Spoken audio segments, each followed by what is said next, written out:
house. It's Embassy Gardens the leader as they run up to the finish, but Finley Ford at Nay stares novice. Here's a stepping stone to better things for Embassy Gardens. The quick feature races double from Lord Town and Willie Mullins. That was good. Embassy Gardens held and held victory. Magic Ollinger and Dr. Clyde. This is the second last, and the better of the exchange in the air came from Firefox and opens up with one to jump. It's Firefox the leader over the last from Ballyburn. They're away from Moroncy. Hey guys, and it's Botson back with Botson Racing, and today it's the day before Cheltenham Festival. The first day is always the best day for me. I enjoy it massively. This year is going to be really interesting with no Constitution Hill running, a Supreme that's wide open, an Arkle that's wide open, and I cannot wait to get stuck in and make some cash and watch some brilliant horse racing. This year we've got the likes of more Irish runners are entered in this festival than British runners for the first time ever. There's going to be more Mullins horses winners than there are British winners, which is going to be mental. And the likes of Antipost has just been ridiculous recently, really. It's impossible for punters to make money, just for your casual punter anyway. For example, with Marine Nationale, Facile Vega not turning up for the Arkle, Constitution Hill killing a load of Accas, I'm sure. Gaelic Warrior going to fucking 3 races this year. Factor File, Corbett's Cross, you know, Brown Advisory, National Chase, and many more. I'm sure Ballyburn is another good example. So, you know, punting Antipost, you know, 3, 4, 5, 6 months before the race, it's really what bookies love, and it just shows that this year this has been atrocious for Antipost backers, especially, as I said, with Constitution likely being the main one for big fab backers, punters. It's sad to see, and the value each year is getting worse and worse and worse, and it just puts off punters, and that is why you start seeing less and less action in the gambling industry anyway, for especially in the UK, you know, UK industry anyway. But enough of that. Let's crack on with the tips. Let's get some winners, and let's fire off with day one into the green, shall we? Now, the first race for me is always the best race every year. It's the Supreme. But this year, it's been an absolute mess, and I think this race is going to be an absolute wash. All the horses in here don't strike me as anything anywhere near Grade 1 horses, especially like next year. These horses just entered just for the sake of it, in my opinion. Nothing in here is eye-catching. Nothing here is going to be a really, you know, really good 160, 170 horse next year. They just entered because Ballyburn's not turned up, basically. At the Favs, at the moment, we've got Tullyhull and Mystical Power at joint Favs. Slight bias on Tully Hill for Willie Mullins. We've got Slaysdale at 5s, Firefox at 6s, Jericho Rappin at 8s and 12s bar. Personally, I think the race is going to be, from a punting perspective, I'd be definitely taking on the front 3. Tully Hill won pretty impressively last time out. Impressive or not, I don't think the form is that great. He did get beat at, I don't even know, it was a stupid price, 2 at 11, 2 at 13, losing by like 25 lengths on debut. Hurdle debut over 2 mile 4. This is another Antipost killer. I'm sure a lot of people have backed this thing for the Ballymore, well, barring Bingham, Gallagher's novice. And now it's run over 2 miles twice, won both time out. And likely the 2 mile horse for Willie Mullins, as Ballyburn has gone to the 2 mile 4. Similar form to Mystical Power. Last time out, Tully Hill won by 9 lengths, beating, I think, No Flies on Me, or No Flies on Him, apologies. And just clipping for 3rd was Gigaro, about 9 lengths. And Mystical Power also last time out beat Gigaro quite comfortably by 7 lengths. So pretty collateral form there. They're both probably of a similar mark. They're probably roughly about the same sort of horses, but I don't really think that form's that great. Beating Gigaro is not amazing. The one horse in here I like is Firefox. Twice he's run over 2 miles, twice he's won, and one time he's beat Ballyburn. You know, 2 lengths. What's that? What does that say? He's 6-1. He's a bet, 100%. He lost last time out over 2 mile 4, stepped up in trip. In the lullers of Nace. Obviously 2 mile 4 is not his trip. He's an absolute speed engine, clearly will stay, and I think 6-1 each way, I just fill my boots in that. And he has drifted from about 7-2 out to 6, his best price UK firm. But I still think that is a very good bet in itself. I wouldn't be surprised if this came in back in off the machine, back around a 7-2 poke. Likely not going to go fav, but I don't understand why he's not near joint fav with Tully Hill here. 6-1 seems a bet, and I'd be getting stuck in at that price. The other one that I thought was a bit interesting was Mistergif. He could be absolutely anything. Beat a 110 horse by 20 odd lengths, first time out, haven't seen him yet.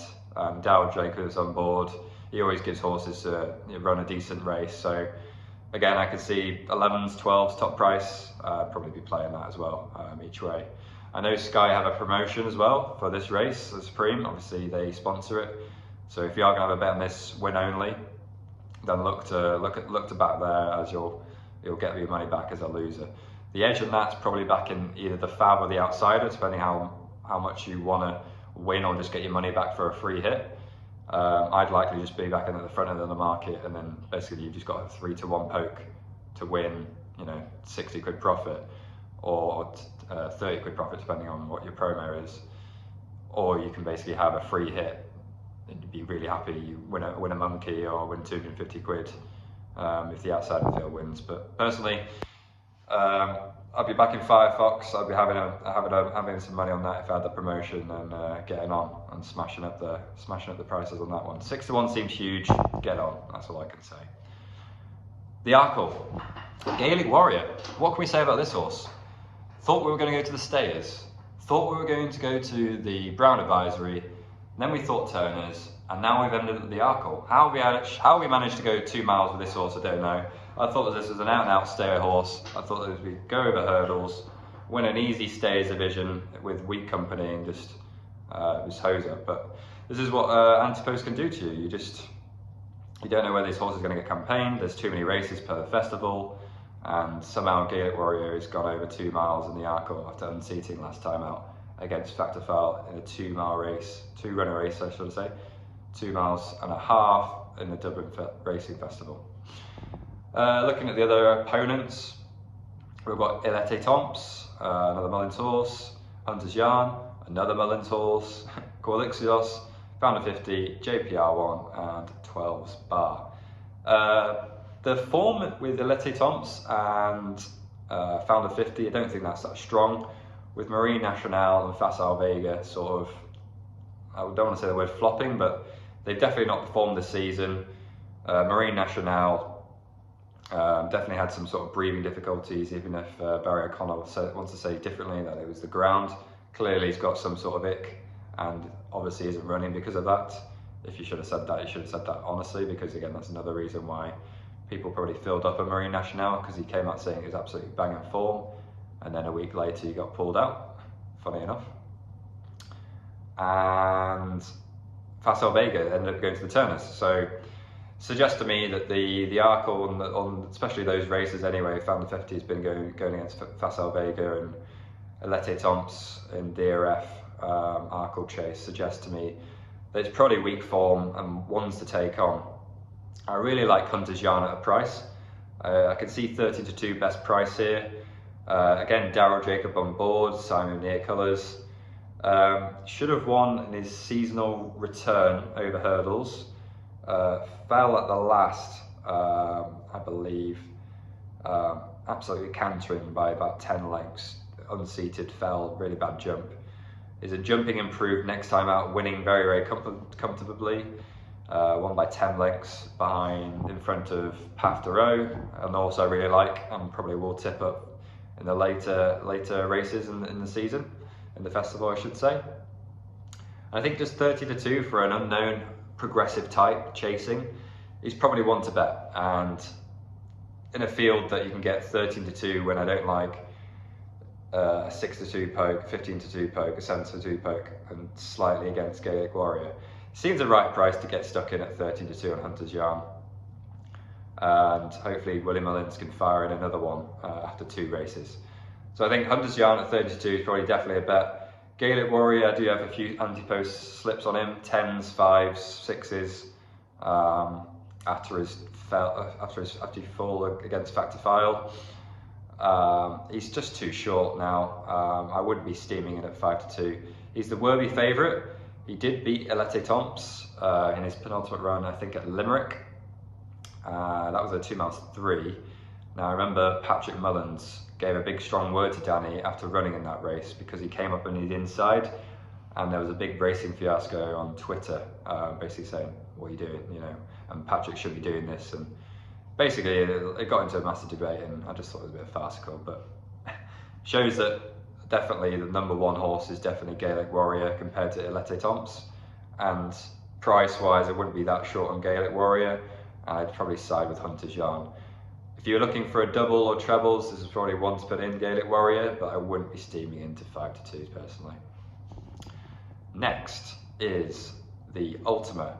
Now this is a race, if you love stats, you'll be loving, because this is the one race that you can really, well, I say one race, it's one of the few races you can actually look at stats and actually get a good idea of who to take on and who to take out of the field. You can whittle your way down from a 30 runner field right down to a 7 or 8 runner field quite easily, in my views anyway.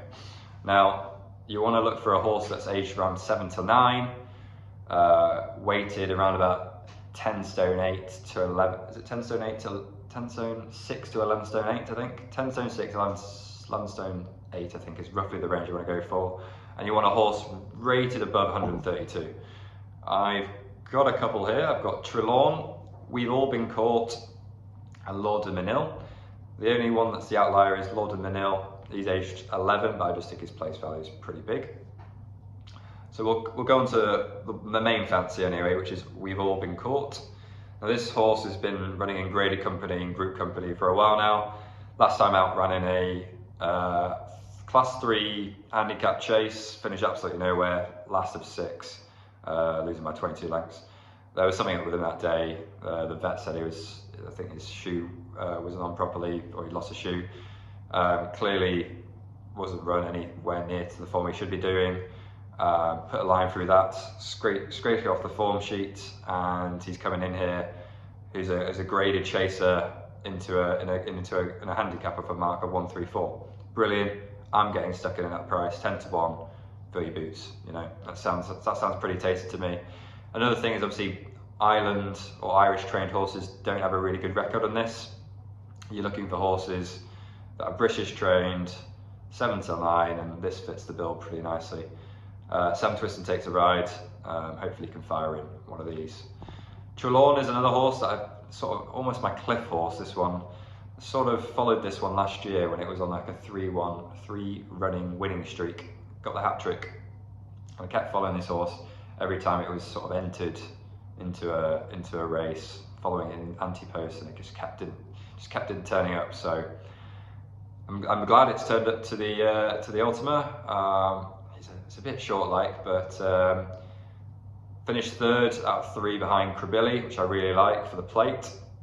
I think that's decent form. He doesn't like 2 mile 4. He's a 3 mile chaser for sure.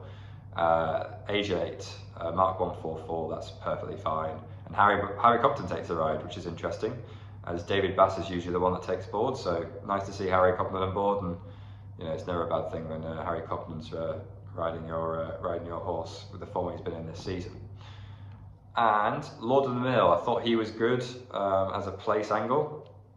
33 seems nice. Hasn't won in a while, but you know when you read the places, it goes 2nd, 5th, 2nd, 6th, 4th out of the last 6 races. Yeah, there are 13 runner fields, 9 runner fields, 6 runner fields in there, but you know he runs to his ability, he runs to a mark. He's rated 140. Age 11 is probably a downside, but you know, I want to say not many clouds. I think it's someone else. I think a horse a couple of years ago won off an age of 9, 10, 11. Definitely a grey anyway. Yeah, I think he's definitely place value. He's an out and out stayer, 3 mile chaser. It's just worth it, just a worth a play to be fair. And that will end up the Ultima. Moving to the Champion Hurdle. Constitution Hill should have won this race already, yet Nicky Henderson's yards seem otherwise. State Man should absolutely bolt up here and win. Now, I'm not going to be here and saying lump on a 4-11 shot, 2-5 poke, but he just wins. And if you are going to have Accas on the day, likely bookies will be seeing a lot of action on State Man, Lossymouth, and is there any others? Probably not, but those are the doubles going into other days of the festival that people will definitely have on. So the bookies will be absolutely loving it if one of those two loses, Lossymouth or State Man. The angle here for me is I looked at winner without Fav. I definitely thought there was an angle into this market. I think I stumbled up on Zarak the Brave at 13-2. See if I can find it now.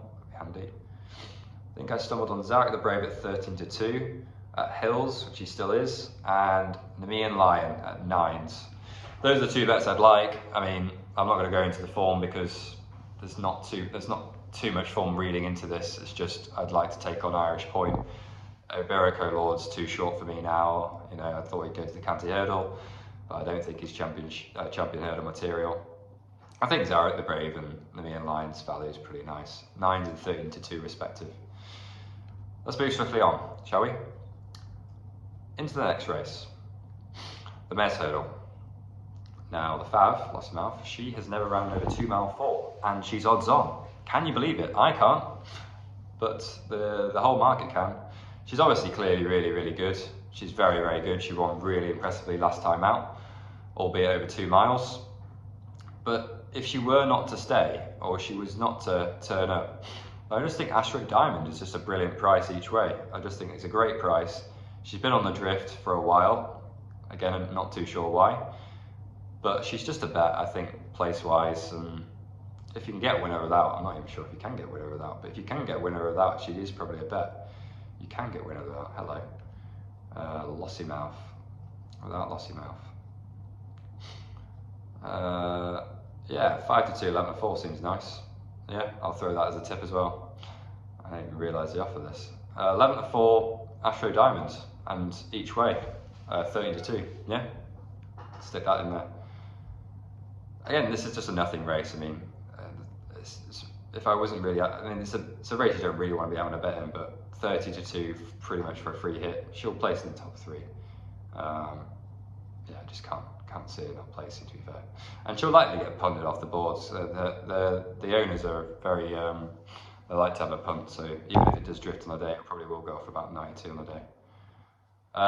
Penultimate race. Try and get this in before 20 minutes, let's see if we can. The Boodles. Milan Tino, I've heard some very good things about this horse. Ran against Gino, lost about by 10 lengths odd. Same mark, 126 I think, correct me if I'm wrong. I think about 126. Off a very good mark. The Boodles is just a really hard one to price and find the winner. You're very lucky to find the winner if you do find the winner. Obviously Gaelic Warrior running this a couple of years ago, got chinned by Brazil. And look how Brazil's turned up and look how Gaelic Warrior's turned up, you know. I think it was Jazzy Matty last year. It's just very difficult to handicap all these juveniles, and yeah, there's likely one that's going to be absolutely massively priced when we look back at next year. But for me, I'm not really spotting anything at the tail end of the market. I thought Milan Tino was definitely probably the play. Maybe Caria de Bellesi, I want to say if that's right, at 16s, but that's probably not a bet. But that's the only one that took my eye. Probably usually just a small player Milan Tino each way and just see it probably get chinned up for second. Moving to the National Hunt Chase, MC Garvin's. He just wins. Get stuck in, he just wins. Now I'm on this horse at a big price, and maybe it's just my wallet talking. He's run twice this season at a canter each time. 3 mile 1, he's stepping up to 3 mile 6. He's got plenty left in the engine. Now this horse was getting punted off the boards for the Bartlett. I think he won a race just before he was going to go to the Bartlett. Won by like 26 lengths, and I thought to myself, this goes chasing, he's going National Hunt for sure.